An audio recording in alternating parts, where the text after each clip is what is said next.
أعوذ بالله من الشيطان الرجيم بسم الله الرحمن الرحيم الحمد لله رب العالمين Muhammad Moron France Global Mume Kondona Almamis Soare Baraka Bake Ngelo ko mom moy la betiata hasiyata family wolontoñati APRC niaje bi mo jamaka APRC noma toña dol bije APRC kanobe konole bo jama bije yaya jamme babili mansala kano wole beti so natara molku mataka foko nin jamme manna mbe modole tala ngawke flag bearer ha fine natara fanan jamme ko ate he is not interested to mando bato but now fanan fo then which means problem bale bestola mo jamal bije wolte carte fayla no and then ikamu explain ka foko ha comme nin mobe jana wala be outside, you know, after 6 months, not before election, before 6 months before the election, amari nyanta kan ajane, if not, you know, diamo atekela no flag bearer ani wasifa. But jame muya bondi jang jame nego ani UN, AU, ECOWAS, ye negotiate le fa tata, joint declaration onying, wala tin na jame nata finti jang. Condition yo wala na jamme nata finti atata but amanke koy kay ko forcer iganta ka finti le hani dia molle keta kayto le sainta yalo nyin dulale bi ka seni andi bake dia molle keta kayto sainta e kon ay conditional lay ya accept so jamme nata move kata equatorial chile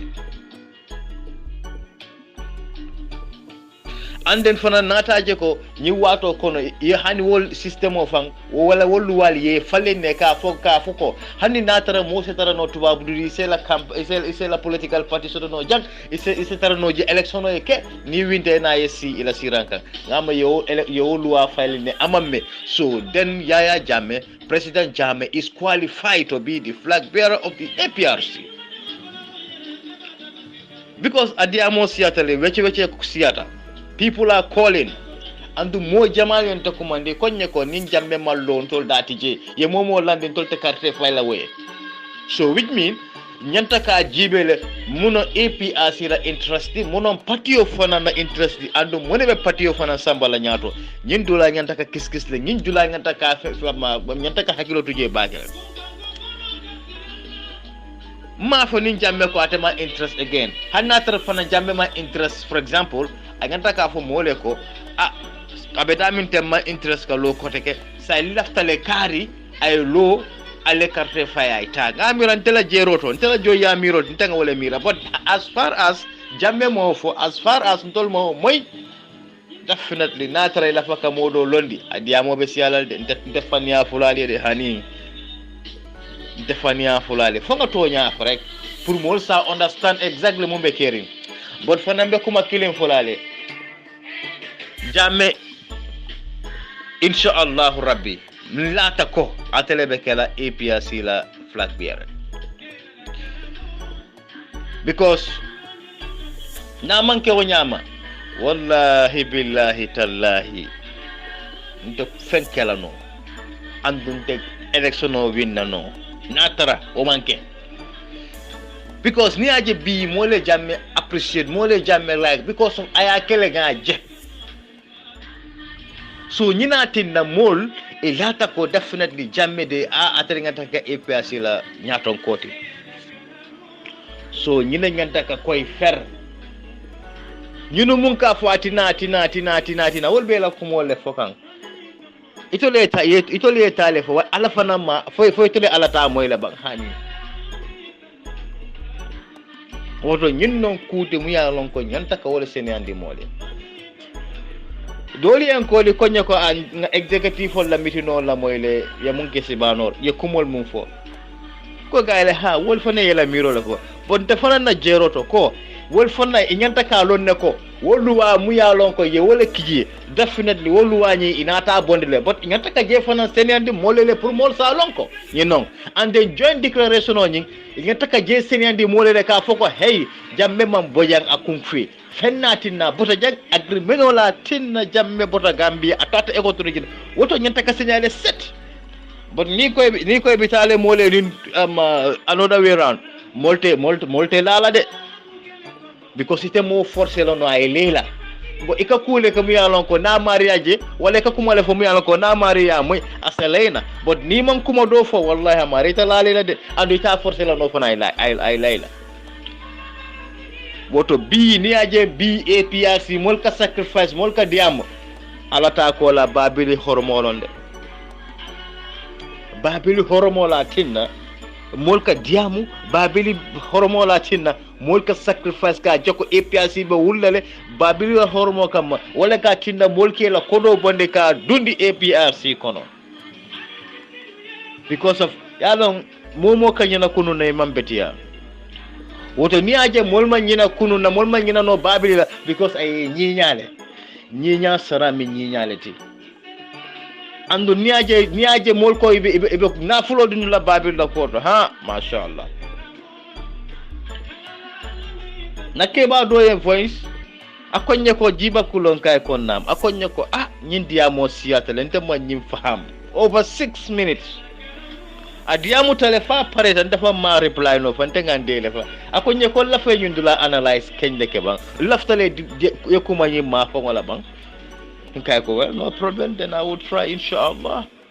olam bi kabri wulta somanda ko ido ngana nga audio bondi ka wodula seniandi len sheho jamme right soto le kalo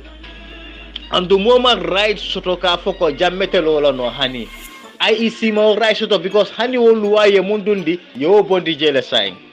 so jamme is automatically qualified to be the flag bearer of the APRC as far as ñun ko yowlu abondi jele joint declaration ni manje ma follow de as far as Gambia Mansakunda wala Gambia government wala electoral laws ni ye change then which means Jammeh is automatically qualified kalo kake flag bearer no doubt and the motor stop la no so saying there is no need ka focus saying okay saying al nga kari kije because of ninga Jammeh to kije ebe mol suspend la wala ninga Jammeh to kije dia mo legitasi al Jammeh to kije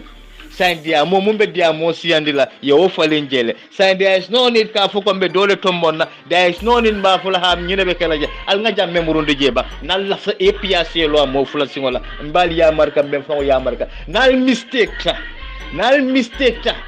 ale ñun ko tali ya change billahi wallahi tallahi ntata fani ya fulade alla boyo min kasaro lati way nal mistake ale do kije mu albe mo jamal jele be jokoti la billahi wallahi tallahi amma gonna lie to you mo jama be famutalale so because of Jammeh la darajo Jammeh la ku kendo lati na mol ka sacrifice de tonya atol mum ben tol nyaato ale karafodi atollela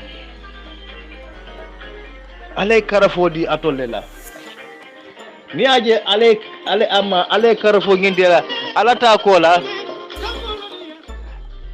kola babili mansala altomma ko ha Allah fale ale represent woto ale doku kende baleken woto Allah doku kendo ale munke mole fo mole yaje contenta why ni aje mol fana contenta because of fenna tinna mol contenta because aliya kele ngaje woton tol ba fulala al baraka molta jolla no andu man pare ka disrespect konan because yemo moje fay nyaato ko sto wota tollo mol la nyaaton koti why fanan ni aje fanan bi mol ya molta bake alata ko la fana babili masan kana nyina jela fanan ki fana fuje leer ay senia set woto al nga je korasi talong right amanjar wayla amanjar ñoo sabala amanjar ka fok teninte non kulumbula la be nga ni akili ha an dunya ko no se for nyaaw nya mol do bi je ha ñoo lo tay te jibe la de woto APRC supporter ko iko nga fale ko Yaya Jammeh le saf Emal Konde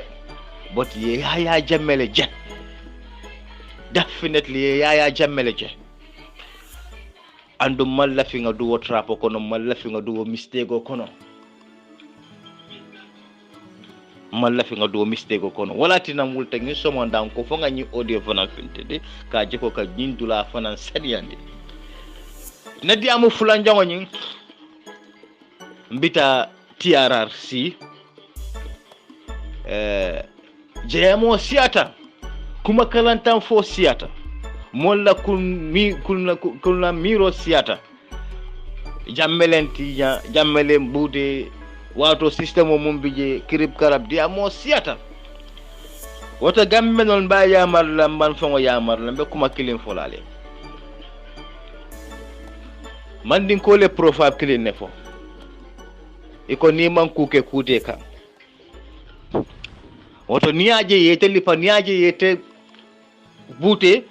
ye fenneke wala tinag bansa kunda fana bulo la tela ay ma be kala molti mu yalon ko a téléphone ya site a lay kan wala fulan jango ni yekule ke inate muta ko ye find guilty but natara nyim mol mu yalon ko wolle ka naje ka fa ha kari tele nga bute wala kari yente mutale yen soro nyami woni luwa manta fine woto reporto nying jumale o samba president jamme fo man sakunda nata bulo lekan inyanta ka je follow le mira president onene manta ka si any platform or any panel ka fo ko bin kana investigation on la ka je ko jumale la faka nyinke na wala jumale nyinke hani ay do kulal le soto mu yalon ko wala defana nyalti wolle bita yela ñinin droge yela kiskis roke ye reporto safe ya fo president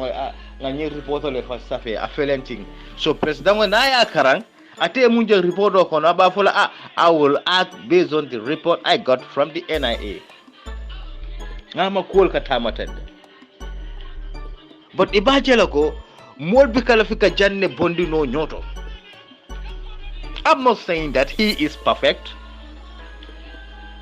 and then fanan nga esa fal fanan jele nay ko ku aya fo wole ha almala le ñu tocho nyami woni hadama di nyanto tinyalo wode fo wato mun na wolkana o ku mayel fananke fo tol fanan ma lon ko ikana mun ke o manke o fanan mi hadama di nyanto tinyalti e dim mo tawtela tawrango sembala bang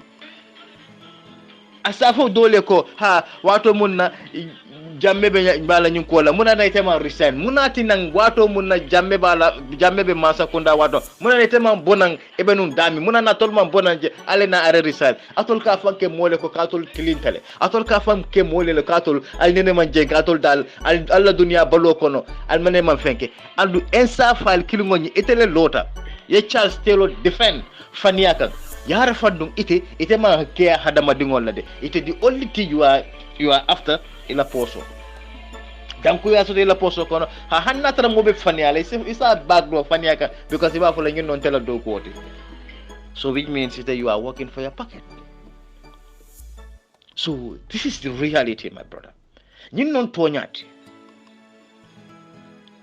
ñunu min kallo kadiam Gambia. How many people are here? Almost 1.8 or 1.5 million, let's say. So imam molbe mutafatol modan tang ale muneke woto bika fo excuse me woto bika fo okay ha yente lipale yente kele yente senele yente what ya muneke hey ñunu fange ka qur'ano mum mutake okay kaliman la fon qur'ano la iman la qur'ano la wa imamu mum bije ndefala ko kante jahal bakele ite ko ala ko kila ko kala Allah kara rasul je munefo man sayato ande fone munefo sedan duriyato but bi ni tol lota bi ika foga ha jamele on betiya ito le betiya ta katambi jammeti atole muneke mun ba san zakato le betiya ta jammeti andu ale mun garanti le soto ko kato le betiya ta jammeti asekeno atol mun ka diamoji atol dol bije jammele ba ngato alaya asekeno moto alal hakilo to bake albe kumol mun dila mo alal hakilo to bake al kamisejo musen hadama dingol kam because nyim mantara Gambia reconcile ka nyimbe faadi yalla dundi kan dammangol tema albe faadi yalla dundi kan gambengol dammangol tema nyim bika reconciliation o bika keteng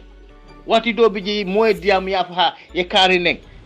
wala yo yekuma tilimbalo fay wala wati do biji dibe diam le ka fa ka ha ni si kari do itelo moti mu yalon koy no wallahi itelo mo kendo o manke nen droti bam so ite amira ko ni o mol fona yiti jibe e be te appreciate dale bam and they are not gonna appreciate you because you have already insulted them yenene so wok damma fa a jarta ka alla nyinti racial ya dissolve wati do bije sa fa ha falko say prison baby jola leti like stuff like that for nata tribalism kachalom for fal nata ka mole reconcile these people are all idiots bunch of fools and criminals all they gather together and the name GB none of them loves likes Jammeh ibela hate so na tarante jawol sita platform monte koy kan tele kis fatol ya mirala ko wonde nawo jawol be kuma kendo fo la ñele jahiliya man tambe ñinna andu femman gena jawya yenyo hadama dingo iko tinya iko doyadi iko karikacho pour dunia be ya hate because of munakita I hate the guy so mbala flam bul be kon billahi wal kitabi dal me ko allo platform mo fa tege ni ala mamanta be do na jahannama de because albe mun albe jahiliya la albe kafiriya silo le kam andu alka qur'an mo muta mantarato even the qur'an the mom preach atol mantara baraka wala qur'an no fay mom preach atol you yourself atol mantara ka bara wala from the imam down to the last person almantara baraka wala woto atol ya mirale ko mol nyamatale ale hakilo mondial ay woldin tol al kay mira yami tumando ba don tol fanka mira nya wala fangol kumada wala be wala ba tol la miro e santo because hada madingo ngata ka call analyze both angle not so but no yellow dunia be nyato mansa kem ya lonko wala lota ka dino fasa alka qur'ano mu fam mutaka wala mutaka dino fasa potande de manje fode no aka boy musolle kan you know ay karile bute ay nyineke ay karile bay ye kari muta nyamin teninte sayen alo mol mi ya lon kay wolle makoy wala wolle kuke kuti muna nalte je fola ante alta mum fa ay molle fa ay hadama dingo nyanto le dingantel sa fono wallahi Jammeh hadama dingol mun niyo kanande fitnoma wala siya bata atolka mum fa ay wole fa parce que Bissau dama example lo ngafta Casamance between Nino Vera and Nansumana man always in kaje point of file but al jahili mal because on kela moy how many people du sate be malakan kidol be kumala mol bi kasino mol be wuday kan be bore kan akol la fale kayro so je atiyamu ta alana ata barako kije kayro so ta atol kam fo mo jawolo wato munna libya be malakan fitno bije ay pleno bondijang kataka african dingol bondina wotuba amma libya ke natina gambia ama amenyi ninga fo mi jolale for me Mandinka di, for me Gambian di, for me Asian di. That as far as you are African, atebita ye natina ye loch ye domoro ke ikono fa ye relax hotelo kono next minute e paso di la ye tuye moro e bodula. He did that. But no, but the guy is still bad. Yes, kaduga ye fa bakari le puka according to them. Wale kari le sene, yes. Ye kari butele, ha. Yente kari soronne. Ha, mile 2 kirip karap. Andu Jammeh ma mile 2 lo. Mile 2 mu yalo tuwabo lalo.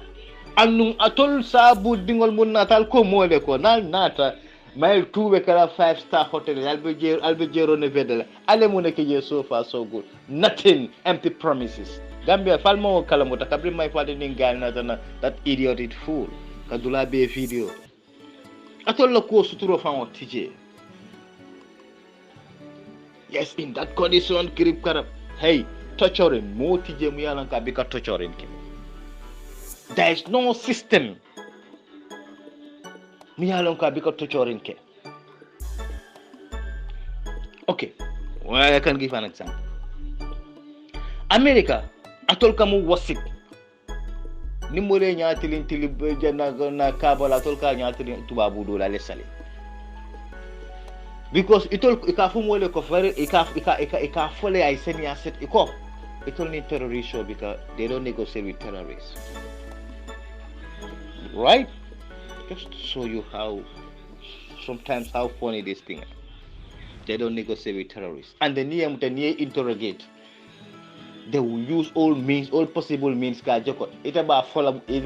gaile ita ni molmi do ko le be montole fay be singole bunna fay be soglale fay be lipalale, but make sure be they will torture you pour ya fom wala ko wala ya fay yo ko nko wo drug dol wala wo kidi dol wala wo na mol carré wala be montole. You have to talk. They will use force. So and then the same people will like atol Canada ka fele ko ha ka hada madigo Geneva Convention wala ka fo ha imangana ka mo tocho oni hada madigo nyanto o manke faniate. You see this atol lo jongolti. And then terrorist button America inata Gambia attack Alaji Barrow and the crew inata like a Gambia attack because of Jamel, and then he's an African, no, they don't care, and then Tuwabol ma appreciate. Yo kidol mum be sanang. Just to Allah fala nga ñin dola analyze demander rek wa after nga dun kachalo nga dun tiaran sikon. Just to give an example. Okay. Kabri wole kidol sang. And the ngal ne ko those caliber of type of weapon. Obviously ni mo ba sang kay kalo balon na ko this weapon is not meant for hunting. You see? This weapon is not made for hunting. Imarada purka fu ikata de maran kidol long. Then inyanta ka whole question ne nyinki di jamal alkata munsa alkata munela.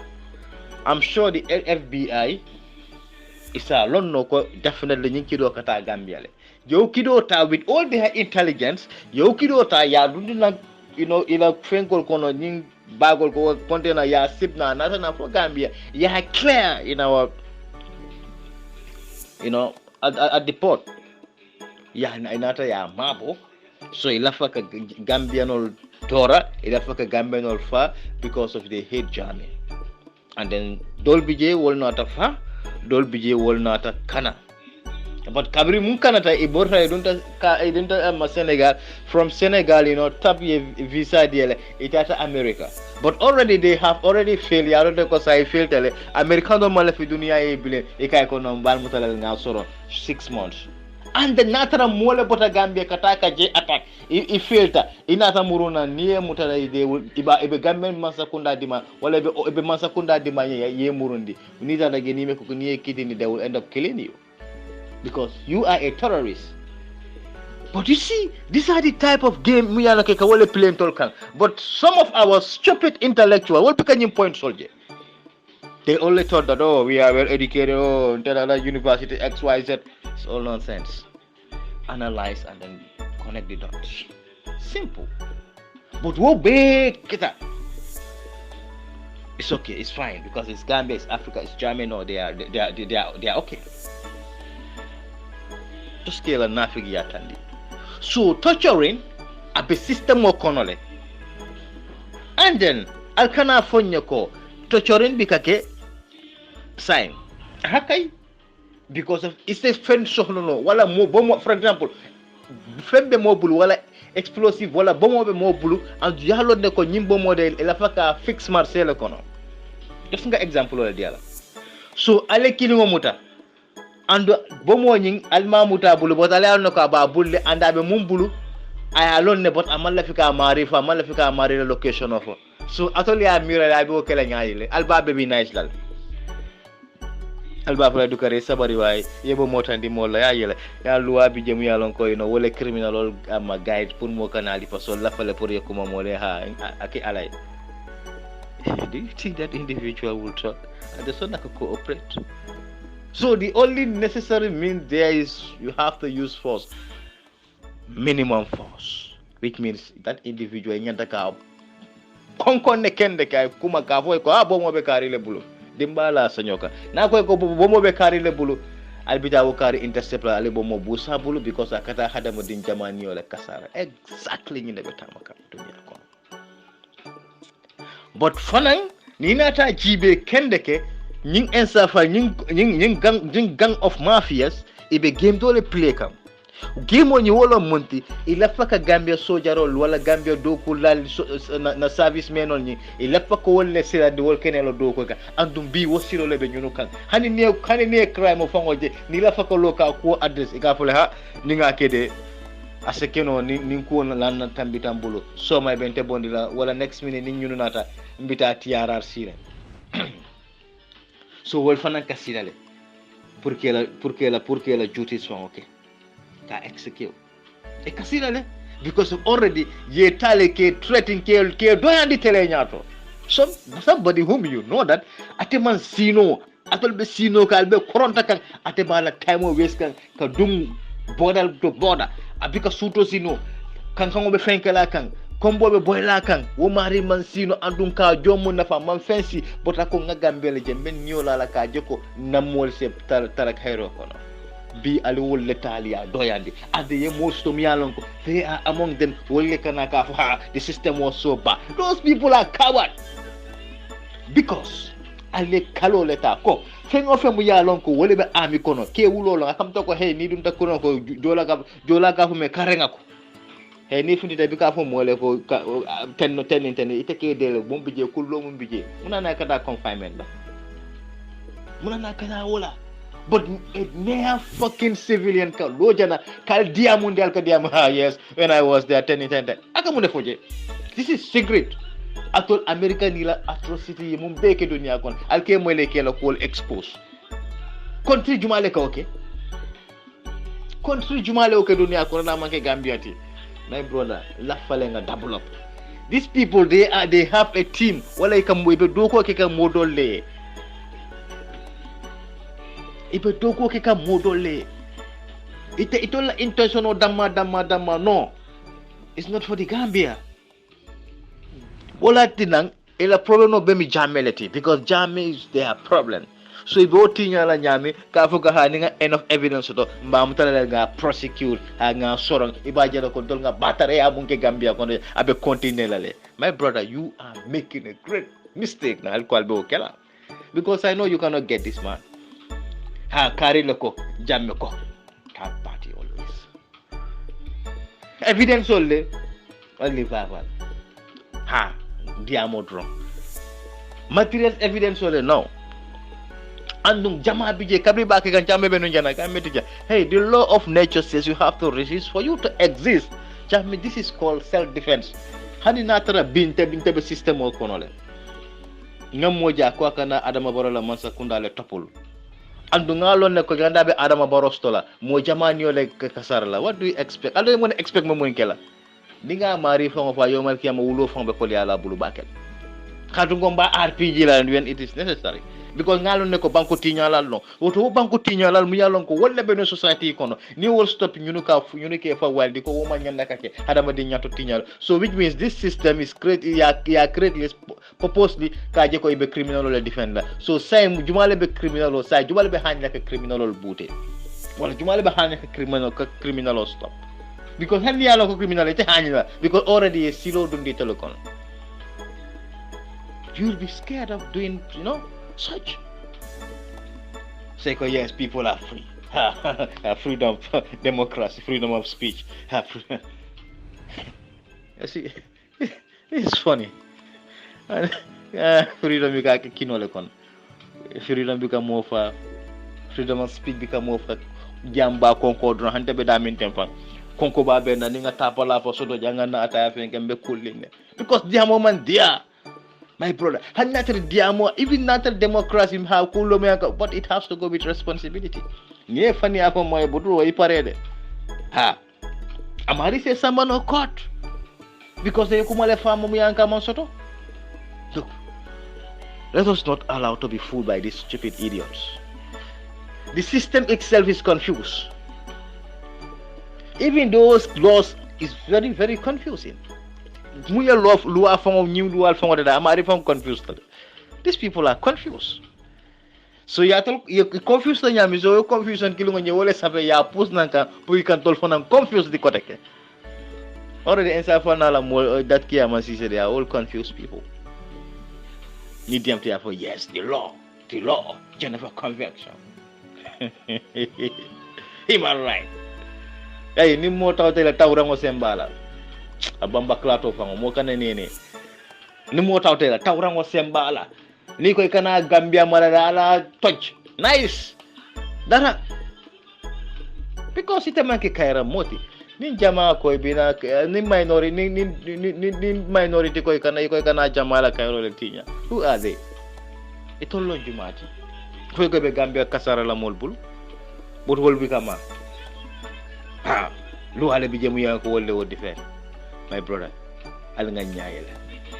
al nga hakilo to bake we are all Gambian andu mota fula moye ko kari perfectale moti jemu ya ko wolle perfect hadama dingo ibe mistake wole kono hadama dingo ka be mistake wole kono always wala na wate kasi ka tubo sey mari masatallala control me malaika wala diba itol mun ke fanke mo tire ngoti wol ye molle di fam yalon ko wole mo jamal lefa why because itol ma worry because of la poso mo mi yalon ko dunya be ko ngalo ne ko wolle mol fa kendeke e sa fa ñu le wol defend based on lies but because itol ma feje tole dunya leje dunya mol lo ñu ñunu bi ke mira alala woto mbedanale janne mba fulale ko assalamu alaikum wa rahmatullahi ta'ala wa barakatuh 2017 bi ñu def independent bi jangal nañ suñu independent bi ñu jangal history Gambia they started from Sadara Keraba Jawara skip 22 good years ken tudut ci ñu ñew fan 2016 ñu continuer loolu ñu ngi ray suñu history doomi xalé yi nga xamne tay mun naa am ne ñu suñu leen commencé di wax dañ na 2016 2017 leen commencé di sàcc naka la Gambia doon celebrate seen independent di nga gis ne kon suul neen 22 good years yoo xam ne xale yi xamuñ lan moo xewoon ci that number of years bi ma tudda noonu baaxul dara ci history ñuy suul li nga xamante moo nekk taarix soo gisee Joe Biden Bible bu mu téye ñaata lañu wax 200 something years lañu wax ne moom la am te seen family Bible la ndax suñ tëboon benn at nee na mën a xam 200 something years la it's very good ñu jàpp black people ñu commencé di jël history te tim buñ jël di suul li nga xamante moo nekk history réew mi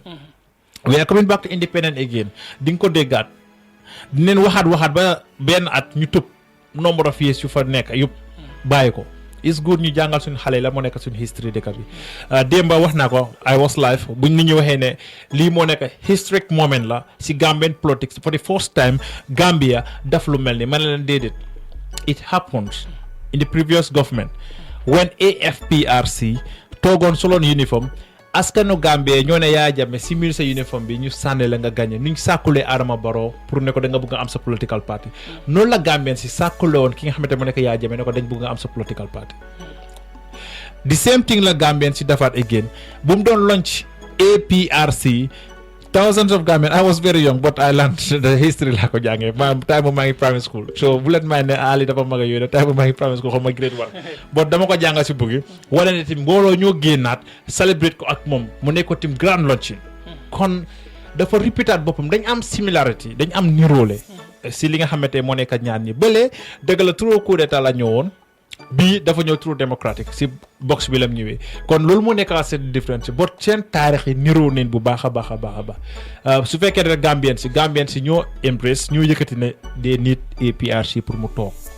AFPRC dañ ko niitoon Armed Forces Provisional Ruling Council dañ ko soxla ñu ceeñ ko simi seen uniforme ñu toog coalition 2016 Gambien si ñoo dellu toogaat suñu jàngee history président Barrow bu mu génnee daf toog Gambien si ñoo ko ne dañ bëgg nga def sa political party fekk ñu nga am Barrow Youth Movement Barrow Fans Club Gambia for 5 years su ma leen tuddee ñu ne dama leen di tooñ déemal rek laaj naa seen secrétaire général bi ma ne ko gis naa la fii ndax léegi lii la mu ne déedéet nationalisme la so lu xew rek pour national event su xew dafay bokk bon mun naa la ñetti body si yëpp ñoo leen teglante ba ñëw ñu am li nga xamante moo nekk National People's Party kon itam still Gambien si itam ñoo wax ne loolu lañ bëgg kon itam loolu am na solo trop pour ñu boole ko su ñuy wax history dëkk bi buñ bàyyi benn xeer boo xam ne waruñ koy tudd te ñu bàyyi ko suñ ko defee rek suñ doom yi suñ seeti dinañ fàttali li nga xamante moo nekk history réew bi waa tey jii nag mbokk yi yéen ñi nga xamante yéen a doon topp Facebook beeg yëpp gis ngeen suñ comment ak suñ status ak li nga xamante moom leen post na tey ñu ngi am gan fii suñ studio bi nekk koo xam ne turam siiw na si Gambia. for the first time ma gis ko. donc soo nekkee du moment yaa ngi dégg rek da nga dégg ne Samsidine Sarr mosuma doon xam ne sax mu ngi si biir dëkk bi ba suma benn xarit boo xam ne daf ma wax ne ma mu ngi si dëkk bi ma ne kon dinañ ko am si suñ studio bi ñu waxtaan ak moom nuyu nañ la asalaamaaleykum wa rahmatullah. waaleykum salaam. maa ngi laa fay. te kontaan naa ci invitation bi. Although it was a quick one. Why it has happened. Ñëw na and I'm glad I am here. Foog naa ne mus naa fee ñëw na. long time ago. Everything bay fii la nekkoon. fii la nekkoon waaw. dëgg la loolu nekk na lu am solo tey ñuy laajte kat mooy Samsidine Sarr. Serekunda fii la.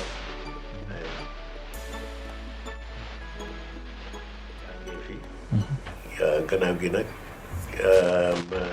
ticca laa njëkk a nekk. and waaye gannaaw bi ma tic. ma jógee fi ma dem America. jàngi waat dellusiwaat boog join army bi. and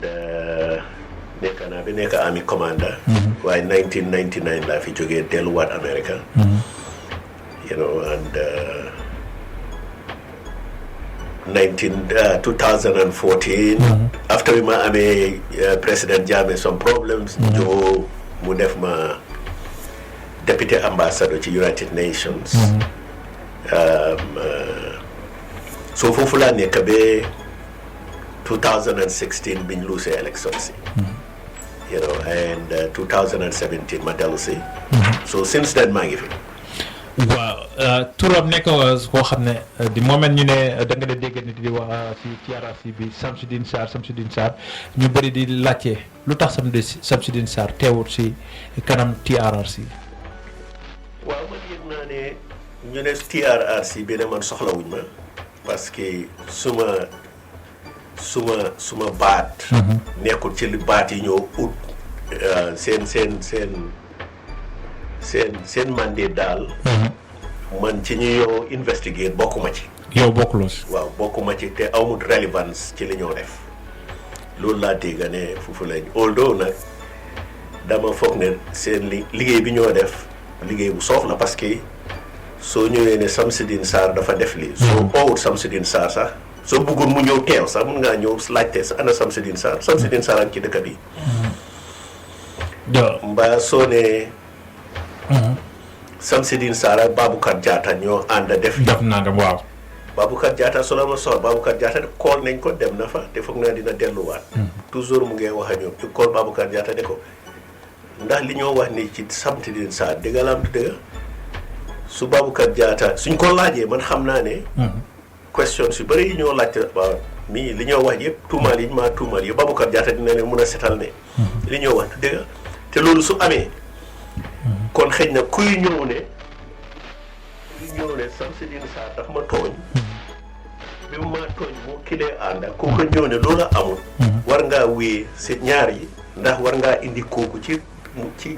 télévision bi kii si Mballo Kanté xam naa ne boobu moom yéen ñëpp dégg ko waaw Mballo Kanté rebelle la woon boo ñëw ñoom ñu attaque Farafenni rey fa suñ boy yu bëri ndaxte bés boobu man fekkuma ci dëkk bi maa ngi woon North Korea ma jógee North Korea ñëw ba France foofu la te ki ñu kool sax mooy Xaari Sambu moo kool Singaate man ma loolu Oji Sala Essa Kane ak Moses Diallo sax mooy woon protocol officer yi France lañu ko dañ attaque Farafenni waaye Xaari Sambu sax moom li ñu doon wax sax mooy ne ñoom Sirif Gomes ñoo attaque Farafenni mais time Sirif Gomes ñun ñëpp detainees nañ waaye time boobu release nañ leen nag bés boobu leen release so bés boobu Edward dafa mer trop you know so waaye biñ ñëwee ba Ndakaaru ci lañ dégg ne nag ñii ay rebelle yu jógee fële la naka Liberia waa Kukoy yi lañ so ñu ñëw attaque you know yaaxa bu métti parce que man waaye bi ma ñëwee you know 2 days ñu ngee jéem a seet naka la ñoo what happened and so on so gannaaw gi laa yëg ne you know jàppale ñaari rebelle so ñaari rebelle yooyu nag kenn ki di Mballo Kanté keneen ki di Yaya Dramé waaye ñoom dañ doon agir ñoom ñaar ñoom ñaar parce que Mballo Kanté dafa ne Sénégal moo leen fay pour ñu ñëw attaque dëkk bi Yaya Dramé nag ne du dëgg waaw ñoom Sénégal ñoo leen invite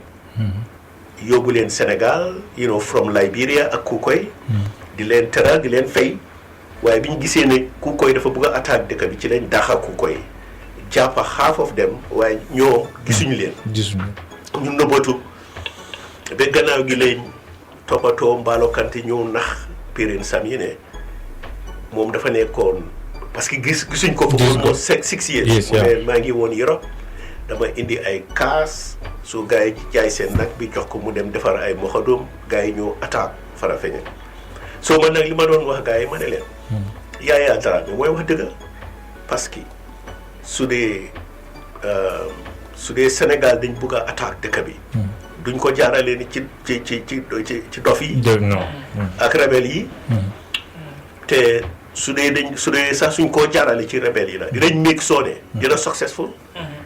dinañ leen jox backup boo xam ne suñ duggasee dinañ successful te ñi kenn xamu leen ci dëkk bi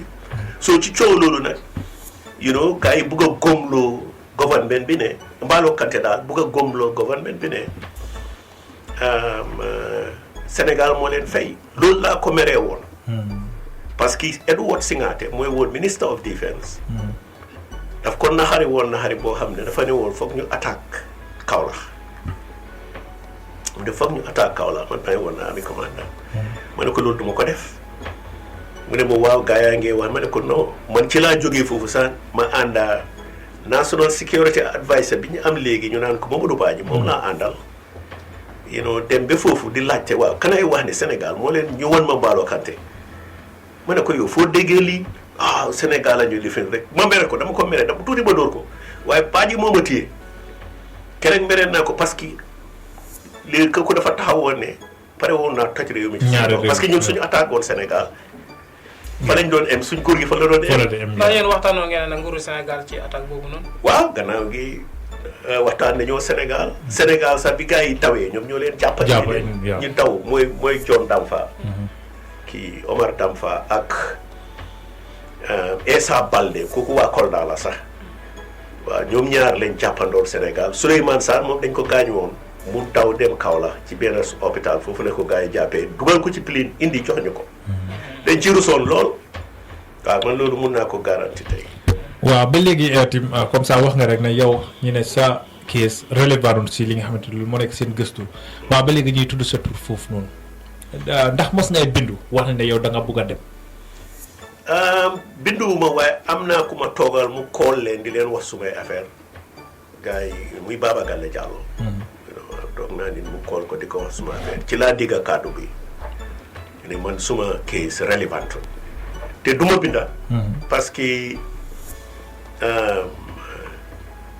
dama leen a seetaan te man nekkul ne damaa noppi ne te kañ na dañ foogoon ne suñ ma tiiñalee damaa noppi rek ni mel ni ñëpp man du man façon ngi nit kooku man bi maa nekk ci armée bi ñëpp xam nañ ne tubaab yi sax dañ ma daan moytu su ma gisee loo xam ne du jubut dama leen ne lii jubut su ma leen ne lii baaxul suñu gisee lu bon dama ne leen lii baaxul so te xam naa naka laa koo defee mun naa ñëw ci sa radio mun naa bind ci international community bi mun naa bind ci online so mun naa def suma interview so moo tax ma ne I don't care ma ne maa ngi write suma own side of history parce que ñoom history bi ñoo bind du dëgg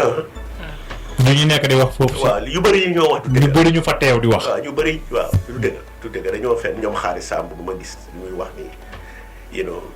amul lu mu waxul yéen kii moo gënoon naa def lu bon ci àll bi ci Gambie bi kooku moom mu ne moom sax du Jawla Kaasa Jammeh Joola Kaasa la moom Jawla Karona ñi ñoo doon wax ne ñoom ñoo Jammeh ñoo jógee ci benn xeet ñu benn meen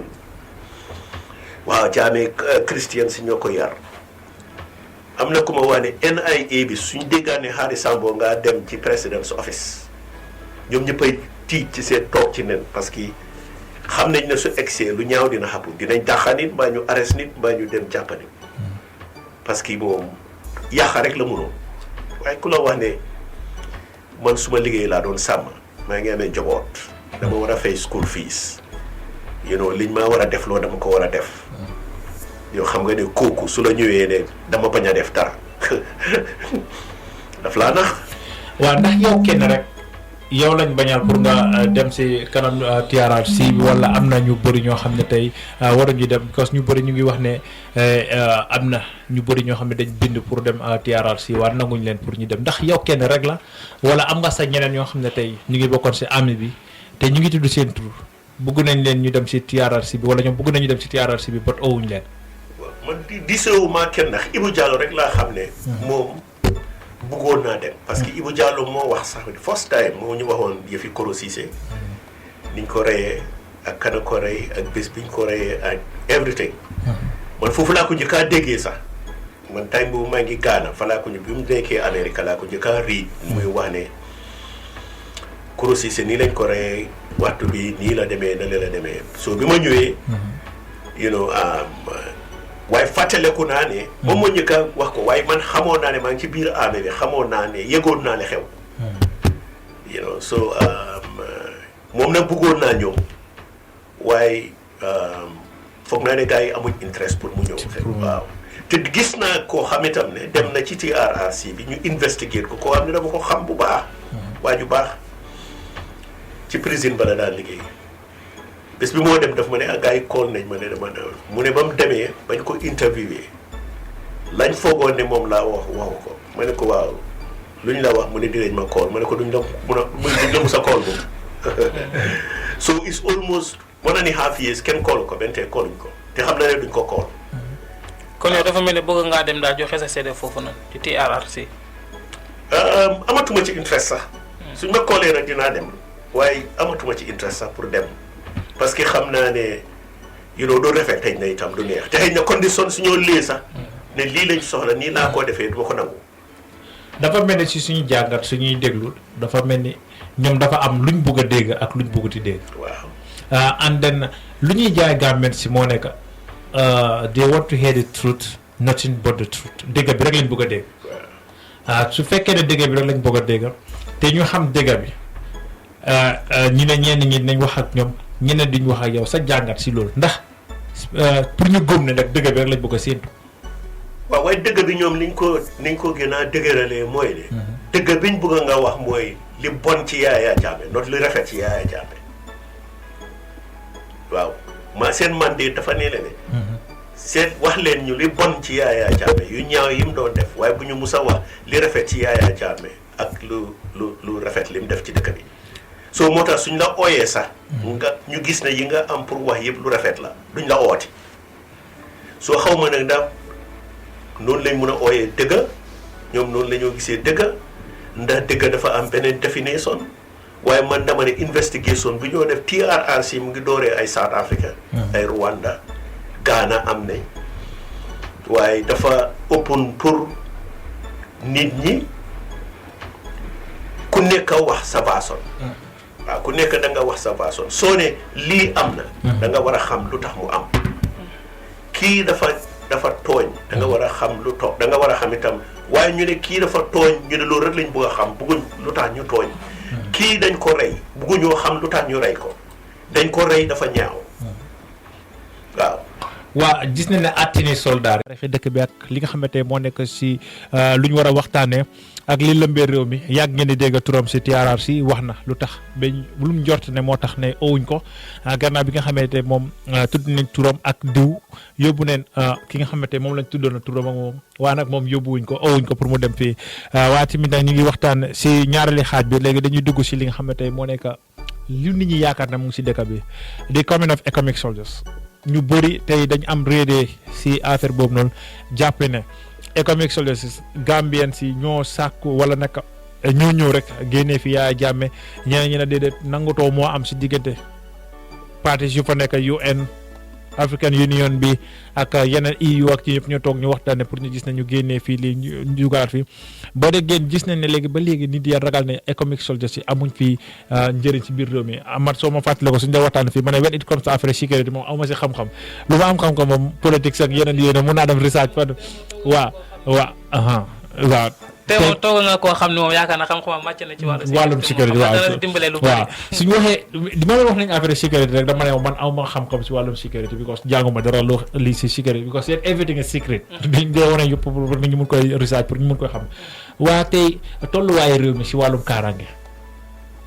soo xoolee tey su ma nee réew mi am na kaaraange ñu bëri nañ ma weddi na ma réew mi amul kaaraange su ma leen ne réew mi am na kaaraange ñu bëri dañ ma ne réew mi amul kaaraange lu tax every day nga gis système boo xam ne mu ngi jógee marché nit nangu kalpeem bi paaka la koy joxeñ wala mu gaañ ko every day nit te dina nelaw ñu dugg sàcc télé meeg mobile meeg laptop bi every day dégg nga ñu ne kii rey nañ ko si mbedd bi every day nga dégg ñu ne daf nañ lii ak lii foofu nit nañu wax ne réew mi amul kaaraange but su président bi génne daf la ne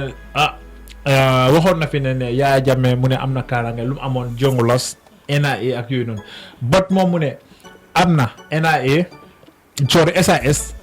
instead of NIA SAS la léegi am na économique am na Gambia Armed Forces am na comme ça moom daal moo gën a taxaw sax because moom am na even foreign forces yoo xam ne te ñu ngi taxaw fii pour aar ko waa ba léegi ñu gis ne askan baa ngi gën a yuuxu ne ñoom kaaraange dañ ko soxla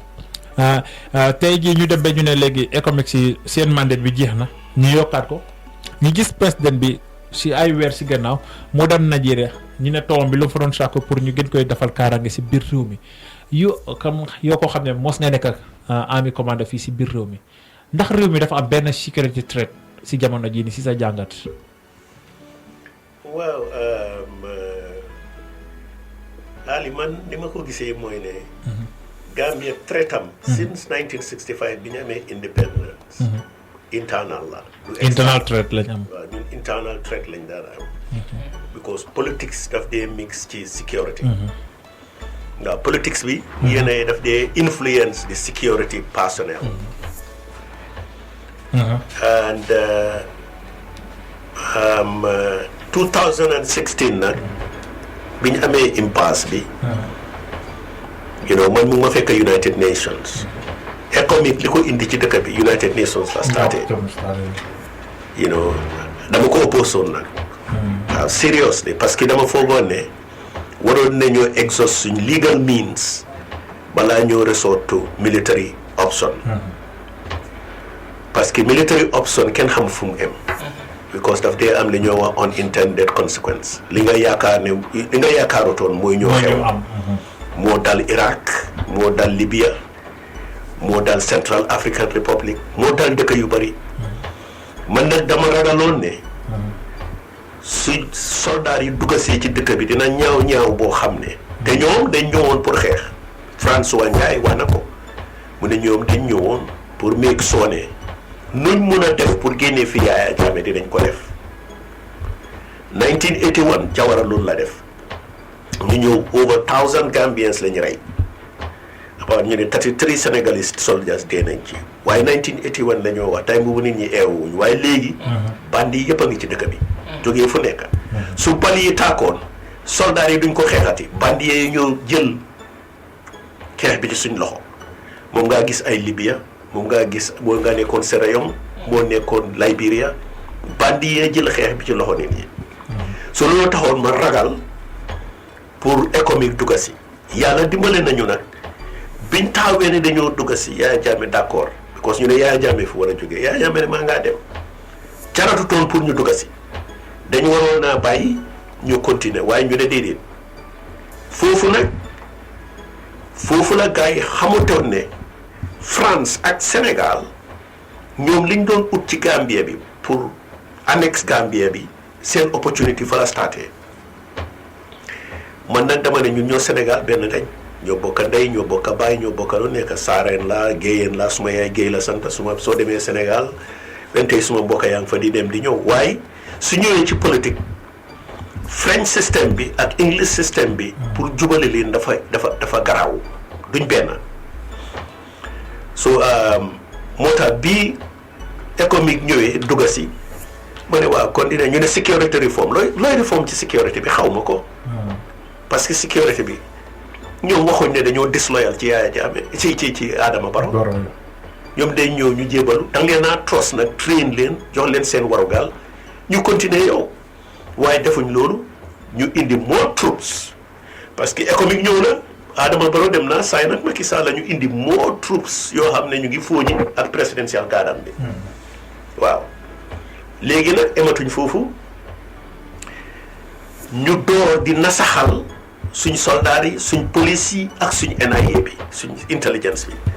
li Gambia def ci TRRC bi amul fenn ci àdduna si dañ leen nasaxal ragal loo leen ba pare make leen feel ne sax ñoom it's not their duty pour ñu secure réew bi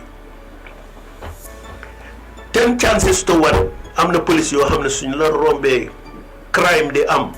dañoo ne am na lu ma fi war a def pour stop ko su ma ko defee ëllëg si biir mun nañ maa yóbbu TRRC waaw yow soo ne rebelle bi terroriste bi su ñëwee rendi about 8 nit nga jàppa ko di ko investigate yow sax reyuloo ko de investigate nga ko tëj ko toog ba kanam nga baalal ko nga ne kooku da nga seize human rights am